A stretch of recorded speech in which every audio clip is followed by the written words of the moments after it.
people are still holding out hope that there is a legitimacy in the exchange traded markets, in the exchanges, and sadly it just isn't there. We see that hope being held out, and people not understanding how manipulated, how false, and how computer driven also a lot of these markets are, because I still hear from people who are just absolutely mystified that I think anything's wrong because, well, the Dow's over 16,000. How can you be complaining about this? And they genuinely don't understand that the only reason the Dow is over 16,000 is because the Federal Reserve is printing out of thin air and pumping into the stock market at least $85 billion a month. If they stop doing that, the entire, and understand, that's all that's left. It's Fed pump, and then the volume that you see, the number of shares that are being traded and so forth. Understand, guys, that's not real people. It's just computers trading with each other. You know, to call it day trading isn't even accurate. The computers take these positions and get in and out within milliseconds. That's all that's left. The amount of actual people in there trading any of these stocks, or even futures. You know, you look at the floors of the exchanges, and even before I quit 2 years ago, I'd call down and I'd talk to the guys on the floor, and they just say, Ann, it's dying. There's nobody here. We're all just standing around staring at each other. There's no people left. It's just all these computers, and that's all of it. That's the futures market. It's especially the stock market. That's just a disaster.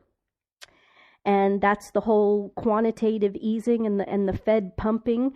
And they've made it clear that the Federal Reserve has made it clear that they are just going to keep pumping and pumping and pumping, because it's the only thing that's keeping the Dow at the level that it is and continuing to inflate falsely, and it's keeping all of you calm. You all don't understand what's going on. You don't understand that this is all just a massive bubble that's being blown. The Fed so-called printing this money, which is really just making an entry into their computer balance sheet. But as we've talked about before on the blog, this is real, and this has a consequence. And what they're doing is they're pulling spending, and they're pulling economic activity backwards in time to the present from the future. With every dollar that they print, what they're doing is that they're stealing it from someone forward in time. And we're talking about quantities of money that are so massive that the human mind at this point literally cannot even comprehend them. The number of man hours that just the Federal Reserve in the United States has quote unquote printed over the last, let's just say, since the beginning of the Obama regime. It's hard. We technically don't even know. There's not transparency there, but we know it's in the trillions upon trillions upon trillions. I mean, we know that from Obama's deficit spending.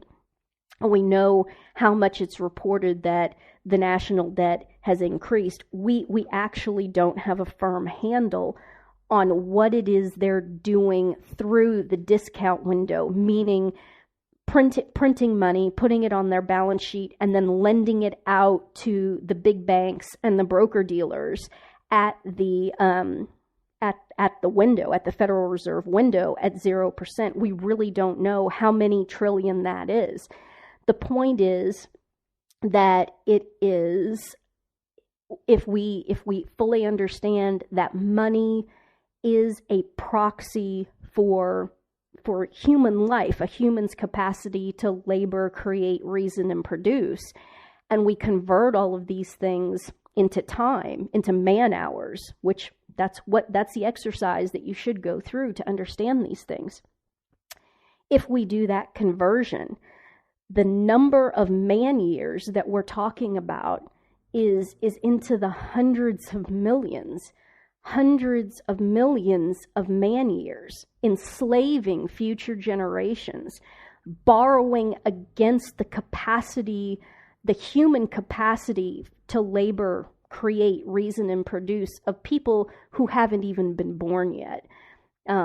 So this is just a Machiavellian theft scheme, except now, for the first time in human history, extended forward into the fourth dimension, into time, because they figured out that the easiest person to steal from is the person who doesn't even exist yet, and therefore cannot put up any sort of defense whatsoever. So, and what this all comes down to, at the end of the day, back to Bitcoin, is that you cannot avoid the concept of the primacy of the morality of the people with regards to a currency.